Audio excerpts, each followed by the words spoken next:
नमस्कार, मैं हूं रवि तिवारी। आप देखना शुरू कर चुके हैं लोकल टीवी।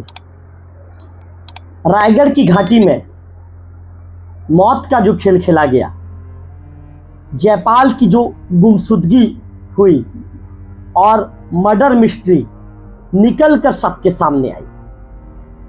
आज उस खबर को लेकर बातचीत करेंगे कि जयपाल मर्डर मिस्ट्री में कैसे आरोपियों ने पुलिस के पास चौंकाने वाले खुलासे किए। आखिर इस हत्याकांड को क्यों अंजाम दिया गया, तमाम चीजों को लेकर तथ्यों के साथ आज बातचीत करेंगे। कभी कभी इंसान की पुरानी दुश्मनी उसे ऐसी मौत की ओर ले जाती है जिसकी कल्पना भी कभी नहीं की जा सकती। रायगढ़ के शांत इलाके में एक पंचायत सचिव की अचानक गुमशुदगी ने पुलिस को चौंका दिया और जब सच सबके सामने आई तो हर किसी की रूह कांप उठी। जयपाल सिदार हत्याकांड के विषय में आज इस खबर में बातचीत करेंगे।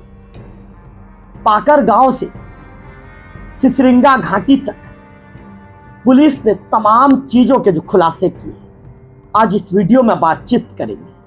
ऐसे में इस वीडियो में आप अंतिम तक बने रहिए ताकि तथ्यों के साथ आपको जानकारी मिल सके। 7 जुलाई 2025 की सुबह जयपाल सिदार, उम्र था उनका 43 साल, अपने बच्चों को स्कूल छोड़ने के लिए निकले थे। गाड़ी थी सफेद रंग की स्विफ्ट डिजायर, नंबर था CG12BA 6453। लेकिन उस दिन के बाद जयपाल कभी घर नहीं लौटे। अगले ही दिन 8 जुलाई की तारीख, जिस दिन परिवार थाना पहुंचता है और थाना लैलूंगा में गुम इंसान नंबर 46/2025 के तहत रिपोर्ट दर्ज करवाई जाती है। घर वाले परेशान हैं, थाने में गुमशुदगी कायम करवाई जा रही है। घर वाले आसपास के लोगों से फोन में बातचीत कर रहे हैं, परिचितों से संपर्क साधा जा रहा है, पहचान वालों से बातचीत करने की कोशिश की जा रही है कि कहीं जयपाल के विषय में कोई ऐसी खबर कानों तक पहुंच जाए जो खबर सुखद रहे, जो अच्छी खबर रहे। मन को बार बार तसल्ली दे रहे, अभी खबर आएगी, 1 घंटे बाद खबर आएगी, 2 घंटे बाद खबर आएगी, लेकिन वो खबर नहीं आ सका। अंततः जयपाल की जो पत्नी है कहती है थाना पहुंच गए, साहब जयपाल सुबह से घर नहीं लौटे, मोबाइल भी बंद है, हम लोग चिंतित हैं, परेशान हैं, हमारी व्यथा को समझिए, जल्द ही कोई उचित कदम उठाइए। घटना को जब जयपाल की गुमशुदगी के जब 2 दिन बीत गए और कोई सुराग नहीं मिला, तब पुलिस अधीक्षक, जो पुलिस कप्तान है रायगढ़ जिले की, दिव्यांग कुमार पटेल सर, उन्होंने एक टीम गठित की। टीम में CSP Anil Vishwakarma, additional SP आकाश परकाम और साइबर से की मदद ली गई। लगातार तफ्तीश और पतासाजी के बाद जब कंप्यूटर स्क्रीन पर एक लोकेशन डाटा मिलता है, यह लोकेशन डाटा इस मामले में पुलिस की इस जांच पड़ताल में अहम सुराग बनकर सामने आता है। पुलिस के लिए एक अहम सुराग, अहम कड़ी बनता है। मोबाइल लोकेशन, CCTV फुटेज और डिजिटल डेटा से ये 3 नाम सामने आते हैं। पहला नाम रहता है शुभम गुप्ता, दूसरा नाम होता है कमलेश यादव और तीसरा नाम मदन गोपाल सिदार।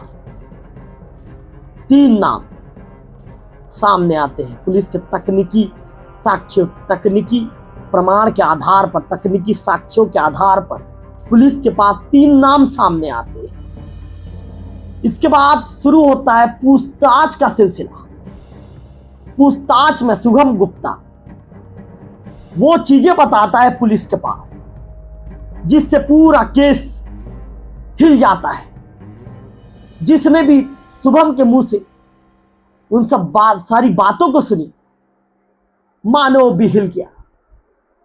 इसके बाद शुरू होता है, पुलिस लगातार तफ्तीश करते हुए गहराई तक पहुंचती है धीरे धीरे। इसके बाद शुभम पुलिस के पास कहता है, हाँ साहब, शिव साहू ने कहा था, एक किरदार शिव साहू की इसमें एंट्री होती है। शिव साहू ने कहा था जयपाल को खत्म करना है, 1 लाख रुपए देने की इसमें बात हुई थी।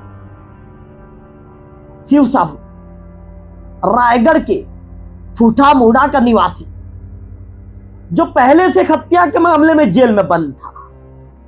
6 महीने पहले पैरोल पर आकर उसने जयपाल से अपनी पुरानी दुश्मनी का बदला लेने का प्लान बनाया और शुभम को 10,000 एडवांस के तौर पर दिया गया।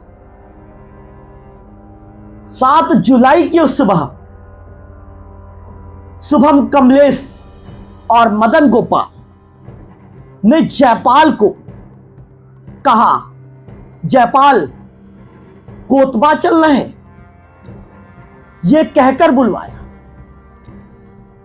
जयपाल बिना सोचे समझे इनकी बातों में आ गया और वह कोतबा चलने के लिए उसने हामी भर दी।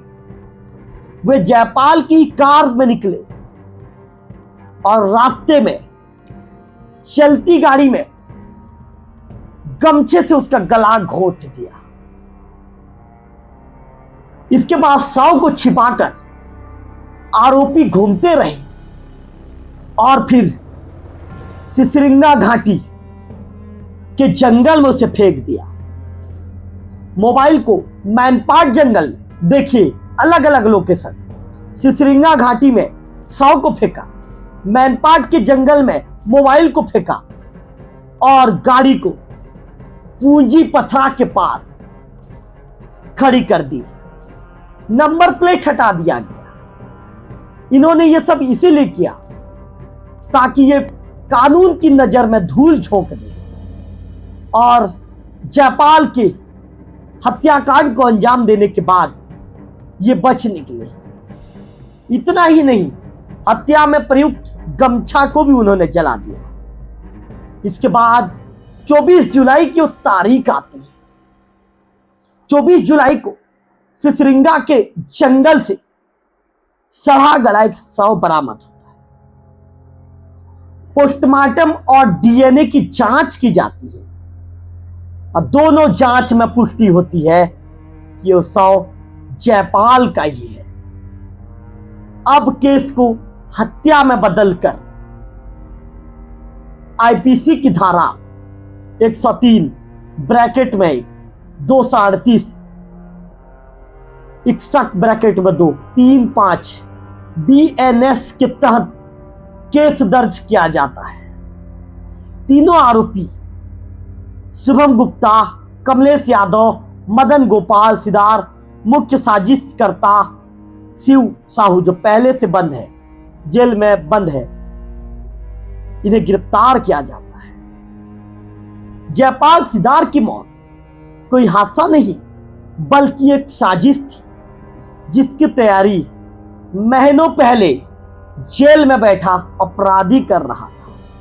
पुलिस की सतर्कता और तकनीकी जांच ने इस केस को सुलझा दिया, लेकिन सवाल एक खड़ा होता है, क्या समाज में पुरानी रंजिश ऐसे ही इंसानों की जिंदगी लिलते रहेगी? तो आज मैं लोकल टीवी में आपको बता रहा था जो स्विफ्ट में हुई हत्याकांड के विषय में 106 दिन के बाद जंगल में मिलता है। ये रायगढ़ हत्याकांड के विषय में पूरा अपडेट मैं आपको दे रहा था, पूरा अपडेट आपको बता रहा था।